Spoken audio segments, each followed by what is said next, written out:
Welcome to my YouTube channel Suman sir mathematics classes. আজকে আমরা complex নাম্বারের 6th ক্লাস করব। এর আগের 5টা ক্লাসে আমরা কমপ্লেক্স নাম্বারের বেসিক কিছু ফান্ডামেন্টাল আইডিয়া নিয়ে ডিসকাস করেছি। আজকের ক্লাসে আমরা কমপ্লেক্স নাম্বারের আর্গুমেন্ট, বাংলায় পূর্ণাঙ্কও বলে, আর্গুমেন্ট বা অ্যামপ্লিটিউড কমপ্লেক্স নাম্বারের, এটা নিয়ে ডিসকাস করব।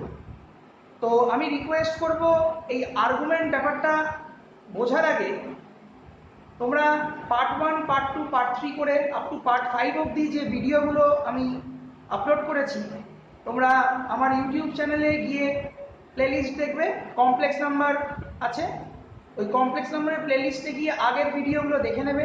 তাহলে এই ক্লাসটা করতে তোমাদের খুবই সুবিধা হবে। তো আমি মোস্ট প্রবাবলি থার্ড ভিডিওতে কমপ্লেক্স নাম্বারের আর্গুমেন্ট কি হয় আমি খুব শর্টে বলেছিলাম, একটুখানি একটা ব্রিফ আইডিয়া দিয়েছিলাম। তো আজকে আমি প্রথমে আর্গুমেন্টের বেসিক আইডিয়া দিয়ে তারপরে আর্গুমেন্ট কিভাবে ফাইন্ড আউট করতে হয়, তার কি কি ফর্মুলা আছে এবং তার প্রপার্টিজ নিয়ে আমরা ডিসকাস করব। তো আমাদের আজকের টপিক তাহলে হলো আর্গুমেন্ট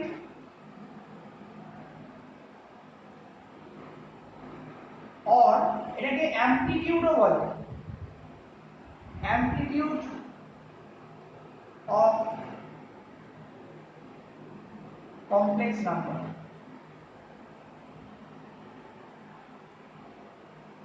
কমপ্লেক্স নাম্বারের আর্গুমেন্ট বা অ্যামপ্লিটিউড। তো প্রথমে বলি, একটা কমপ্লেক্স নাম্বারকে x প্লাস আইওয়াই ফর্মে লেখা হয়। একটা কমপ্লেক্স নাম্বারকে ইউজুয়ালি x প্লাস আইওয়াই ফর্মে ডিনোট করা হয়। x আর ওয়াইটা কি? x আর ওয়াইটা হলো রিয়েল নাম্বারস,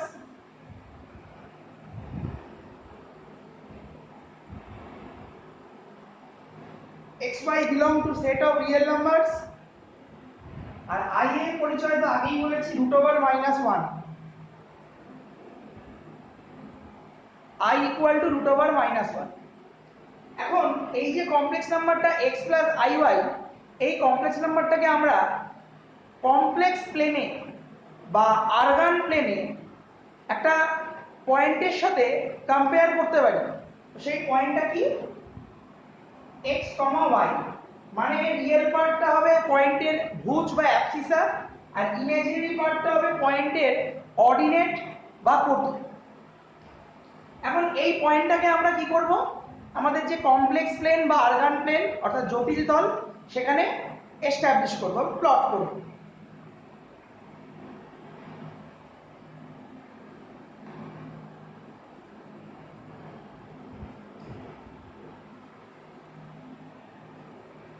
এই হলো আমাদের কমপ্লেক্স প্লেন। এক্স অ্যাক্সিস এটাকে বলে রিয়েল অ্যাক্সিস, ওয়াই অ্যাক্সিস এটাকে বলে ইমাজিনারি অ্যাক্সিস। কেন এক্স অ্যাক্সিসকে রিয়েল অ্যাক্সিস আর ওয়াই অ্যাক্সিসকে ইমাজিনারি অ্যাক্সিস বলা হয়, এটা আমি আগের ভিডিওগুলোতে বলেছি, প্লিজ ওখান থেকে একটু দেখে নেবে তোমরা যারা দেখছো। তো সাপোজ এখানে একটা পয়েন্ট আছে পি পয়েন্ট, যার কোঅর্ডিনেট বা স্থানাঙ্ক হলো এক্স, ওয়াই। তাহলে এই পয়েন্টের কোঅর্ডিনেট যদি x, y হয়, আমি P পয়েন্ট থেকে x অ্যাক্সিসের উপর একটা পারপেন্ডিকুলার টানলাম, যার ফুটটা বা পাদবিন্দুটা হলো n। তাহলে বেসিক কোঅর্ডিনেট জিওমেট্রি আইডিয়া থেকে বলা যায় এটা x এবং এটা y। OP জয়েন করা হলো, এই OP ভ্যালুটা কি হয়? এর আগেও বলেছি √x² + y²। আমরা যদি এখানে এই রাইট অ্যাঙ্গেল ট্রায়াঙ্গেলে পিথাগোরাসের উপপাদ্য বা পাইথাগোরাস থিওরেম অ্যাপ্লাই করি, বা এই দুটো পয়েন্টের মধ্যে ডিসটেন্স ফর্মুলা অ্যাপ্লাই করি, আমরা এটা পেয়ে যাব। তো এইটাকে বলে কমপ্লেক্স নাম্বারের modulus, denoted by mod z। এখন এই যে ওপিটা হলো, এই ওপিটা বা মডিউলাসটা x অ্যাক্সিসের সাথে অ্যান্টি ক্লকওয়াইজ ডিরেকশনে অর্থাৎ পজিটিভ ডিরেকশনে যে অ্যাঙ্গেলটা ফর্ম করছে, অ্যাঙ্গেলটা কিন্তু অ্যান্টি ক্লকওয়াইজ ডিরেকশনে ফর্ম হচ্ছে, অর্থাৎ ঘড়ির কাঁটার বিপরীতে ফর্ম হচ্ছে। তো এই অ্যাঙ্গেলটাকে বলা হয় এই কমপ্লেক্স নাম্বারের আর্গুমেন্ট বা অ্যামপ্লিটিউড। তো আমি অ্যাঙ্গেলটাকে এখানে থিটা লিখছি।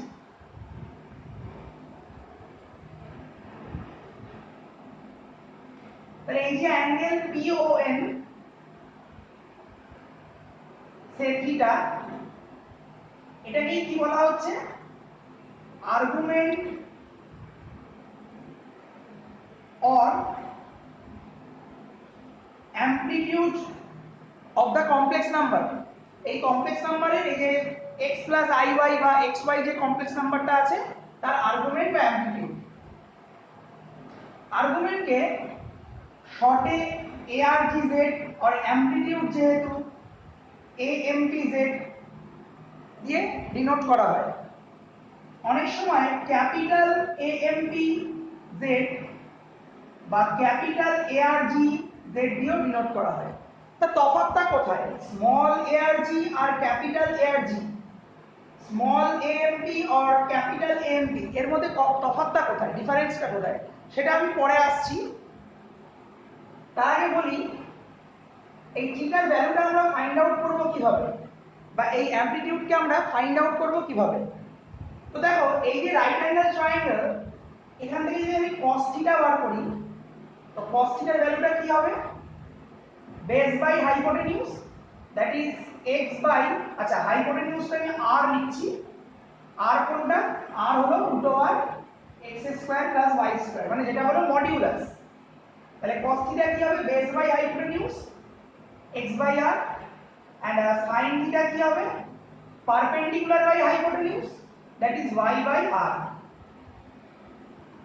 এবার rটা এদিকে নিয়ে গেলে কত হচ্ছে? r cos থিটা, আর এখান থেকে y টা ফাইন্ড আউট করো, r sin থিটা। এবার আমরা এইটাকে যদি ডিভাইড করছি, that is y by x, তাহলে y বাই x বার করলে কত হবে? y হলো r sin থিটা, y এর ভ্যালু r sin থিটা, আর x এর ভ্যালু কত? r cos theta. আর cancel, sin theta by cos theta equal tan theta. tan টা এদিকে গিয়ে tan ইনভার্স হয়ে যাবে।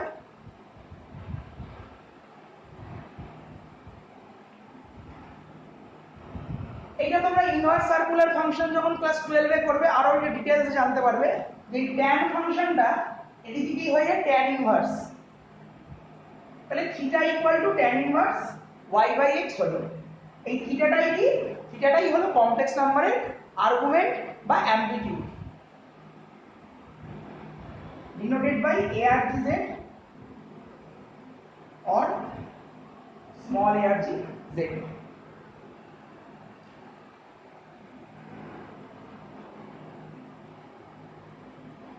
এখন প্রশ্ন হলো যে কেন আমরা স্মল ARG ইউজ করছি আবার ক্যাপিটাল ARG ইউজ করছি। মনে রাখবে এই যে স্মল ARG ইউজ করছি, এইটা আর্গুমেন্টের প্রিন্সিপাল ভ্যালু, বাংলায় মুখ্য মানকে বোঝায়। মানে একটা কমপ্লেক্স নাম্বারের আর্গুমেন্টের প্রিন্সিপাল ভ্যালুকে ARGZ দিয়ে ডিনোট করা হয়। এখন প্রশ্ন হলো প্রিন্সিপাল ভ্যালুটা কি আর্গুমেন্টের?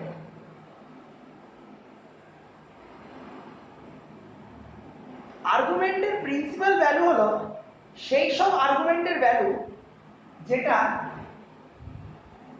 এই রেঞ্জকে স্যাটিসফাই করে। অর্থাৎ আর্গুমেন্টের প্রিন্সিপাল ভ্যালুর মান -π এর চেয়ে বড় হবে আর +π এর চেয়ে লেস দ্যান অর ইকুয়াল হবে, মানে ছোট অথবা সমান হবে। তাহলে এইটাকে কি বলা হচ্ছে? Principal value of argument.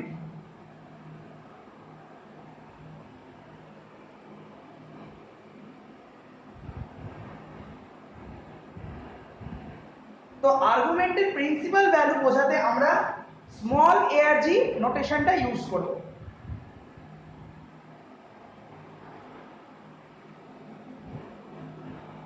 এবার দেখো একটা কমপ্লেক্স নাম্বারের আর্গুমেন্ট কিন্তু বিভিন্ন ভ্যালু হতে পারে, কারণ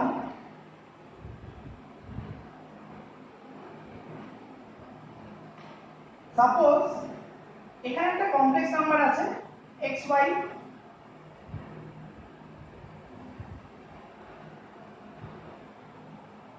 এটা থিটা।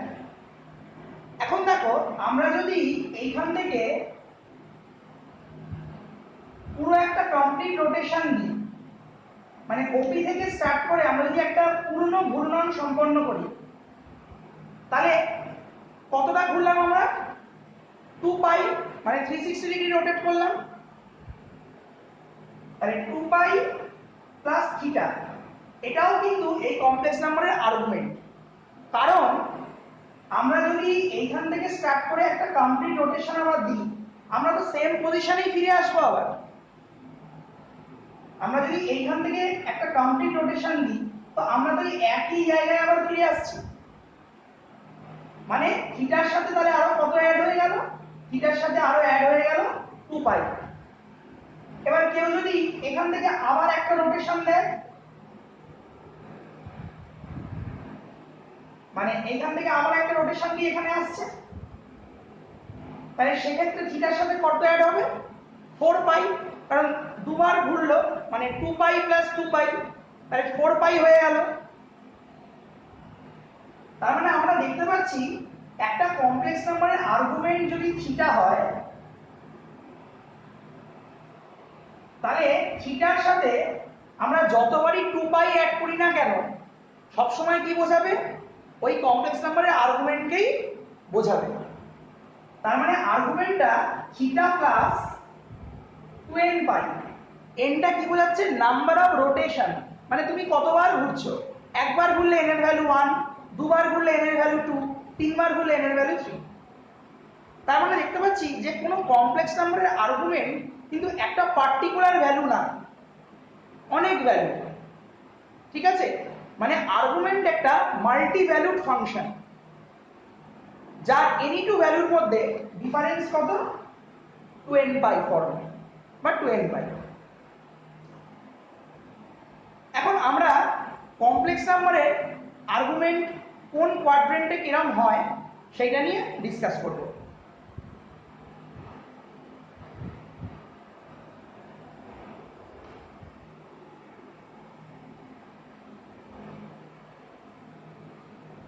সাপোজ একটা কমপ্লেক্স নাম্বার এইখানে আছে x, y এখানে, তো এটা তো ফার্স্ট কোয়াড্রেন্ট। সেক্ষেত্রে ওর আর্গুমেন্ট কোনটা? থিটা। কমপ্লেক্স নাম্বারটা সাপোজ এখানে আছে, তো এখানে আমি নাম দিচ্ছি p1, সাপোজ পয়েন্টের নাম। তো সেক্ষেত্রে দেখো x অ্যাক্সিসের সাথে অ্যান্টি ক্লকওয়াইজ ডিরেকশনে টোটাল কতটা অ্যাঙ্গেল তৈরি হচ্ছে? এইটা সাপোজ এই অ্যাঙ্গেলটা ফাই, তাহলে ফাইটা হলো p1 এর আর্গুমেন্ট, থিটাটা হলো p এর আর্গুমেন্ট। সাপোজ কমপ্লেক্স নাম্বারটা এখানে আছে p2, তখন এইটা সাপোজ এটা o op2, তো এই লাইন সেগমেন্টটা x অ্যাক্সিসের সাথে পজিটিভ ডিরেকশনে বা অ্যান্টি ক্লকওয়াইজ ডিরেকশনে কতটা অ্যাঙ্গেল তৈরি করছে? এই অ্যাঙ্গেলটা। সাপোজ এটা আলফা, তাহলে এই আলফাটা হলো p2 কমপ্লেক্স নাম্বারের আর্গুমেন্ট বা অ্যামপ্লিটিউড। আর কমপ্লেক্স নাম্বারটা যখন এখানে থাকবে, সাপোজ p3,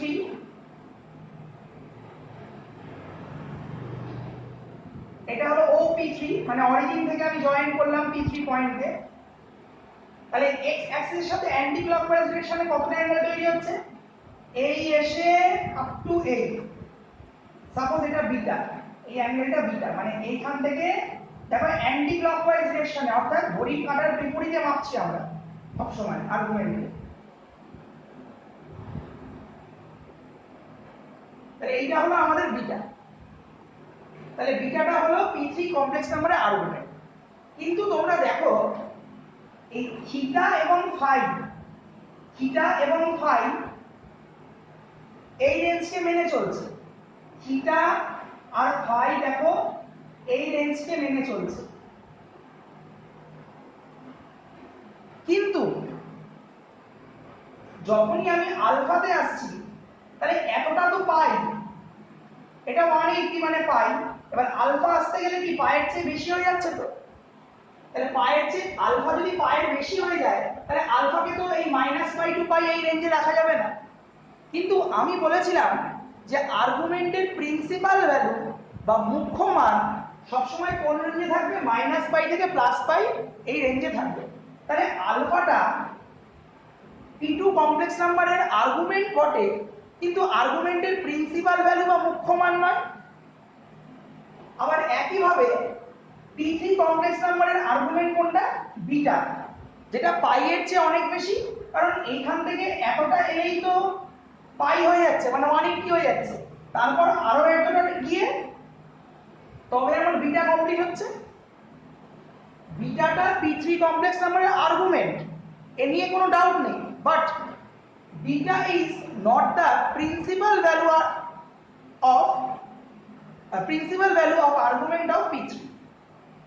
মানে বিটাটা p3 কমপ্লেক্স নাম্বারের আর্গুমেন্টের মুখ্য মান নয় বা প্রিন্সিপাল ভ্যালু নয়, কারণ এটা তো পাই এর চেয়ে বেশি হয়ে যাচ্ছে। কিন্তু আর্গুমেন্টের প্রিন্সিপাল ভ্যালু সবসময় লাইন বিটুইন -π টু +π। তাহলে এই p2 complex number, p3 complex number মানে যে কমপ্লেক্স নাম্বারগুলো থার্ড এবং ফোর্থ কোয়াড্রেন্টে আছে, তাদের আর্গুমেন্টের কি প্রিন্সিপাল ভ্যালু পাওয়া যাবে না? পাওয়া যাবে নিশ্চয়ই। তার জন্য কি প্রসিডিওর আছে দেখো। তাহলে এবার আমরা শিখব আর্গুমেন্টের প্রিন্সিপাল ভ্যালু বার করা।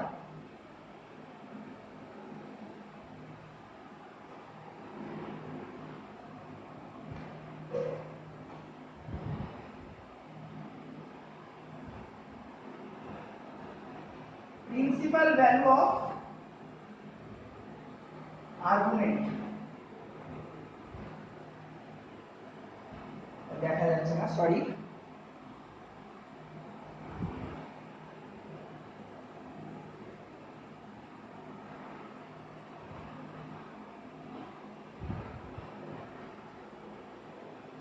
Principal value of argument,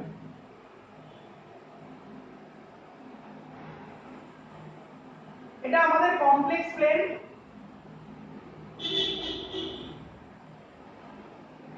suppose z একটা complex number which is x plus iy, তাহলে এটা কোন পয়েন্টের সাথে ইকুইভ্যালেন্ট বা সমতুল্য, to the point x, y। Suppose x, y পয়েন্টটা ফার্স্ট কোয়াড্রেন্টে আছে। তো x, y পয়েন্টটা ফার্স্ট কোয়াড্রেন্টে কখন থাকবে, যখন x টা পজিটিভ হবে এবং y ও পজিটিভ হবে, তবেই তো পজিটিভ দিয়ে পজিটিভ উঠবে, মানে ফার্স্ট কোয়াড্রেন্টে থাকবে।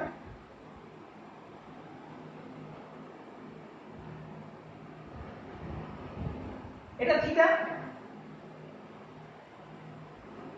এটা x, এটা y। তো একটু আগেই আমরা যেহেতু প্রুফ করেছি, আমি আর সুতরাং লেন্দি করছি না জিনিসটাকে, ভিডিওটাকে আমি ডাইরেক্ট লিখে দিচ্ছি যে theta equal to tan inverse y by x।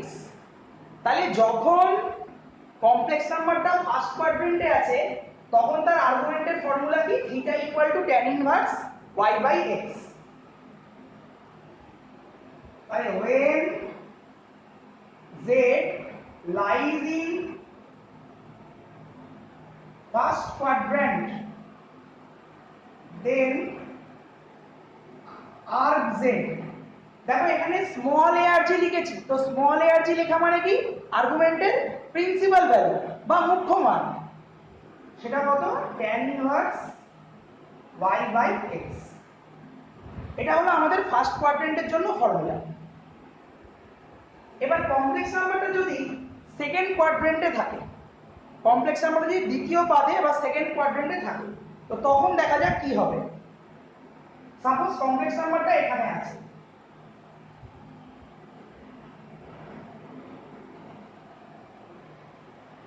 এটা ফার্স্ট কোয়াড্রেন্টের ফর্মুলা, মুছে দিলাম যেটা।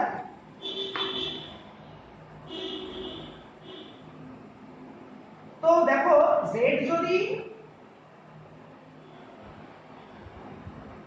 lies in second quadrant বা z যদি দ্বিতীয় পাদে অবস্থিত হয়, তো দ্বিতীয় পাদে কখন এই পয়েন্টটা থাকবে, যখন x negative but y positive.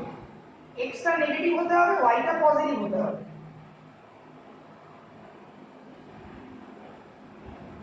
এবার এখানে দেখো এই অ্যাঙ্গেলটাকে আমি থিটা ধরছি, এই অ্যাঙ্গেলটাকে আমি থিটা ধরছি। তো থিটাটা এখানে কি হবে, দেখো এই যে রাইট অ্যাঙ্গেল ট্রায়াঙ্গেলটা বা সমকোণী ত্রিভুজটা, যেহেতু ওয়াইটা পজিটিভ, ওয়াইটাকে আমি এর সাইড হিসেবে ধরতে পারি, মানে পিএম ধরতে পারি, কারণ ওয়াইটা পজিটিভ বলে। কিন্তু এক্সটা তো নেগেটিভ, তাই এই সাইডের লেন্থটা কি হবে, মড অফ এক্স, কারণ এক্স তো নেগেটিভ। কিন্তু যখনই আমি এক্স এর মডিউলাস নিয়ে নেব বা পরম মান নিয়ে নেব, সেটা পজিটিভ হয়ে যাবে। ওই জন্য এই লেন্থটা কি হয়ে গেল, মড অফ এক্স। কারণ এখানে যখন এক্স থাকবে, মানে টি পয়েন্টটা যখন সেকেন্ড কোয়াড্রেন্টে থাকবে, তখন তো এক্সটা নেগেটিভ।